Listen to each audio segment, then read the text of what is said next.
good evening and welcome to Prime TV News. I'm Ishara now. Tunda, let's start with your headlines for the day.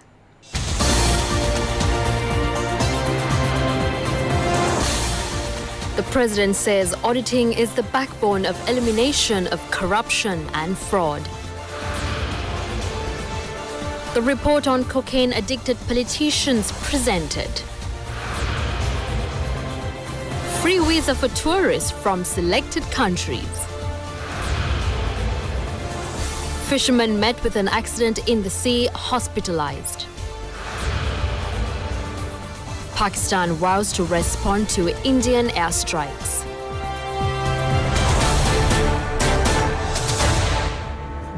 And now for your news in detail. President Maithripala Sirisena says the auditing service in the country should be strengthened to eliminate corruption, fraud and strengthen nation-building drive. The President was speaking at a meeting held at the Auditor General Department. The 61st Annual General Meeting of the Sri Lanka Auditing Service was held at the auditorium of the department under the aegis of President Maithripala Sirisena. The event was also graced by Speaker Karu Jayasuriya, Chairman of the Committee on Public Accounts Lasantha Aligiyawanna, Chairman of the Public Enterprises Sunil Handunetti, and several other distinguished personalities. Addressing the gathering, the President said that if fraud and corruption in the government organizations can be averted, no necessity would arise of borrowing foreign loans to settle the budgetary deficit. The President also stated that though some quarters level criticism against him, he was able to fulfill responsibilities and duties as the leader of the country without any lapse. The President reminded that he appointed a presidential committee to inquire about corruption of the previous regime, and consequently the committee report was presented in the House. He also said that culprits of the central bank bond scam were brought to the light under his directives. President Sirisena observed that there were attempts to block the investigations into the central bank bond scam, and some legislations were outdated to tackle such cases. The President said that most of the time criticism is directed at politicians, but there are many other parties who can play an active role in discouraging fraud and corruption. මේක දේශපාලඥයා තමයි බොහෝ වෙලාවට විවේචනයට ලක්වන්නේ දූෂණය වංචාව පිළිබඳව. නමුත් දේශපාලඥයාගෙන් බැහැරව මේ රටේ රාජ්‍ය ආදායම් රජයට නොවන ආකාරයට කෙරෙන ආයතන පිළිබඳව කොහෙද කතා කරන්නේ? The Cabinet of Ministers has granted approval to a proposal to issue free visa for visitors coming from several selected countries in a bid to attract more tourists to the island nation. Minister of Tourism John Amaratunga has submitted the cabinet memorandum in this regard. Accordingly, Thailand tourists will be given free visa for 6 months from the 1st of April. The aim of the initiative is to attract more Thailand tourists as Sri Lanka hosts a range of religious and cultural programs in Vesak and Poson months. The new offer will be valid for tourists from the EU, Australia, the UK, Singapore, New Zealand and some other countries. The Cabinet also granted approval to a proposal to set up a drug manufacturing zone in the Hambantota area.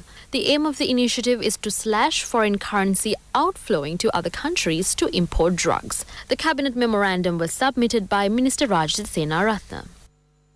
Meanwhile, the Cabinet of Ministers endorsed a draft bill to insert a new clause to the Immigration and Emigration Act. Minister Vajira Abeyewardene has brought the Cabinet proposal.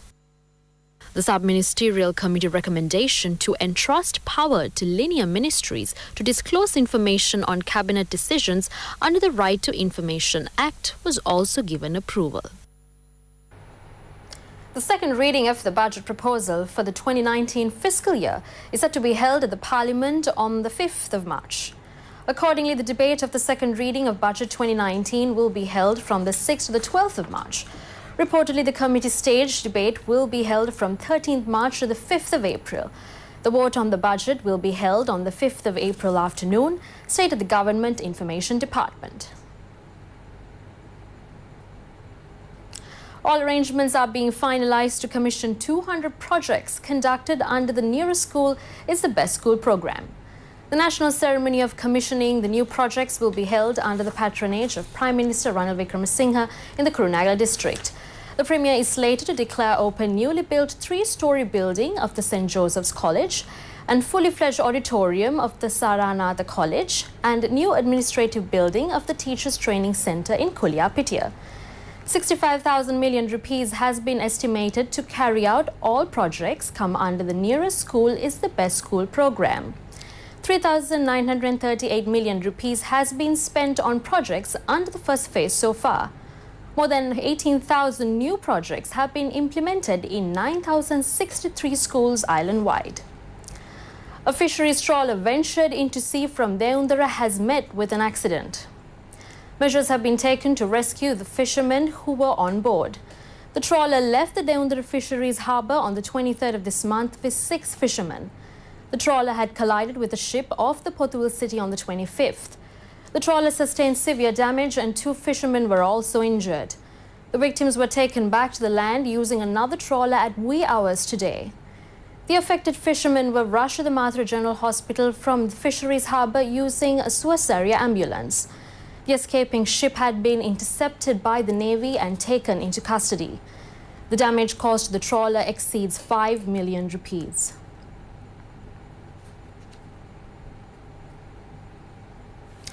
Both the IP and SI of police who were arrested on suspicion of killing 2 businessmen in Ratgama were remanded till the 13th of next month. The Chief Magistrate of Gaul, Harshana Kakunawala, ordered to detain the 2 suspects in the Busa and Kaltra prisons. More bone fragments of the 2 businessmen were found from the Havandenia Forest Reserve in Walasmulla. The 2 businessmen had been abducted on the 23rd of January, and according to the investigations, it has been revealed that officers attached to the Southern Province Special Investigations Unit have committed the offence. The sleuths have been able to seize the vehicle that was used to kidnap the businessmen.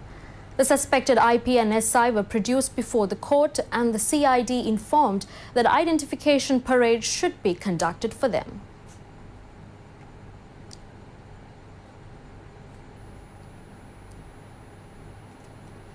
Employees of a shop in the Gaul town have been able to catch a thief who had tried to solicit ransom from them. The suspect had arrived at a shop at the main street of Gaul and threatened the employees, posing a sharp object, demanding the ransom. As the employees refused to give ransom, the suspect had tried to stab an employee. The other employees who acted immediately had beaten the suspect. The thief sustained injuries in the conflict and admitted to the Karapitiya hospital. He is in police custody at present.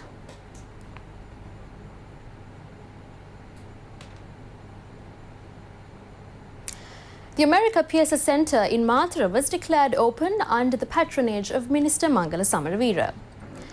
It is the 4th centre opened in the country. The America PSS centres are meant to strengthen solidarity between Sri Lanka and the US. Such centres will be set up countrywide. The event was attended by Minister Mangala Samaravira, Deputy Minister Buddhika Patirana, and the US Ambassador to Sri Lanka and the Maldives, Elena B. Taplis. The American PSS centres will host youth programs, English language programs and workshops. They are also meant to train the youth for the job market. The Working Committee of the UNP gathered under the patronage of Prime Minister Ranil Wickremesinghe this morning. The Working Committee discussed on forthcoming elections and party's future activities at length. The report of the committee that was appointed to inquire on the statement made by State Minister Ranjan Ramanayake about politicians who consume cocaine were also presented before the Working Committee today. Minister Lakshman Kiriyala submitted the report to the committee. State Minister Ranjan Ramanayake has also made a special statement about the revelation.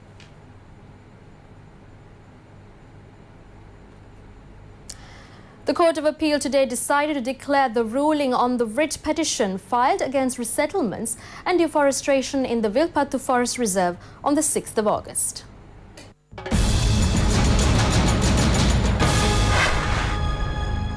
The petitioners have filed the case before the Court of Appeal opposing deforestation and resettlements in the Vilpattu Forest Reserve, and oral submissions of plaintiff and defendant parties have already been completed.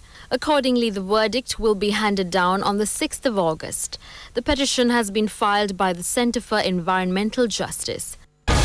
Meanwhile, the Indian national who had been arrested on the allegation of plotting to assassinate VIPs, including the president and the former defense secretary, was released today.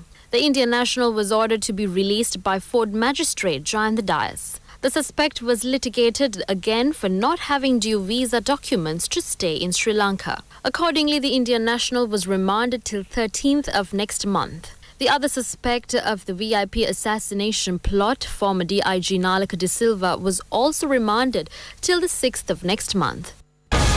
Meanwhile, the security officer attached to the Ministerial Security Division, who have been charged on killing a person during the tense situation occurred at the premises of the Ceylon Petroleum Corporation in October, was released on bail. The suspect was subject to 25,000 rupee financial bail and 1 million rupee personal bails. The court also banned his foreign travels. 5 students who were arrested in connection with assaulting police officers during a protest organized by the H&D students were remanded till the 3rd of next month.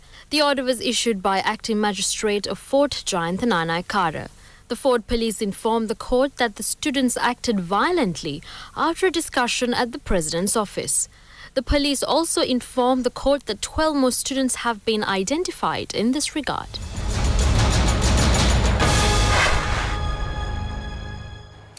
Veteran journalist Jayatillaka De Silva has passed away.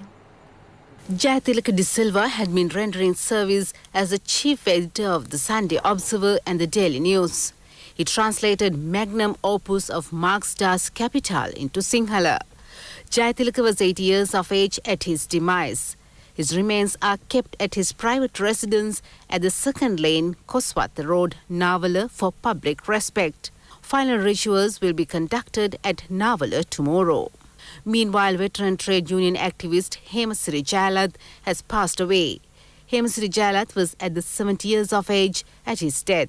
He used to be the General Secretary of the Progressive Workers Association. Late Hemasiri Jayalath's remains are kept at the Jayaratna Pala in Borella. The final rites conducted at the Borella Cemetery at 3 p.m. today. 3 suspects who had withdrawn money from ATMs illegally have been arrested in Dambulla. The suspects were nabbed on a tip-off received by the police that the culprits were withdrawing money using ATM cards belonging to other people. 17 ATM cards were also seized in their possession. The suspects had been arrested in 2017 as well in connection with an ATM scam. Meanwhile, an estate worker has died consuming toddy from a tavern at the Kudalu Oya town in Talawakale. 3 others have also been hospitalized following drinking toddy from the said tavern. Excise officers have taken measures to seal off the tavern. Our reporter states that a businessman has purchased the tender for running the tavern at a cost of 50 million rupees. Moving on with business news, let's take a look at your latest stock market updates.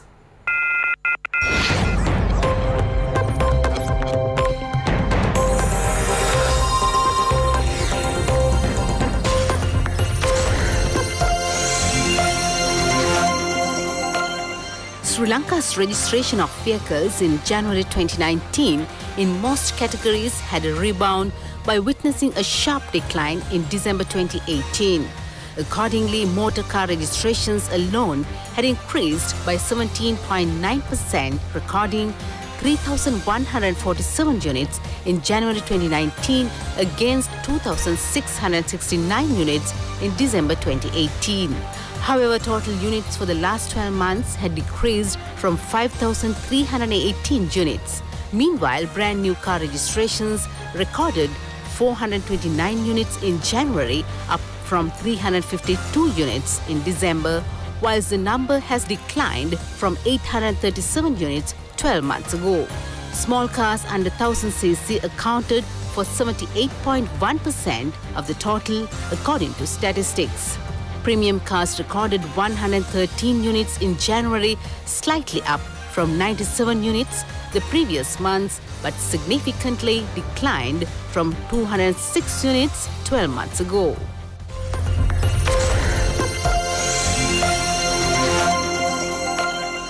The benchmark all-share price index lost 22.29 points to close at 5,799.98, while the S&P Sri Lanka 20 index lost 8.11 points to close at 2,972.35. The turnover was 300.29 million rupees, with 13.3 million shares changed in hands in 2,700 trades. The market capitalization at the end of the day was 2,710.95 billion rupees. Top 5 gainers of the day were SNB Leasing non-voting, Eden Hotel Lanka, Mahavali Reach Hotels, CW Mackey, Raigam Sultans. While the top 5 losers were Renuka Foods non-voting, Malvat Valley Plantations, Bugwan Taravati Estates, Alumex and Morrison's non-voting. Today's foreign purchases were 59.6 million rupees and foreign sales were 136.36 million rupees. There was one crossing today and the crossing turnover was 43.63 million rupees.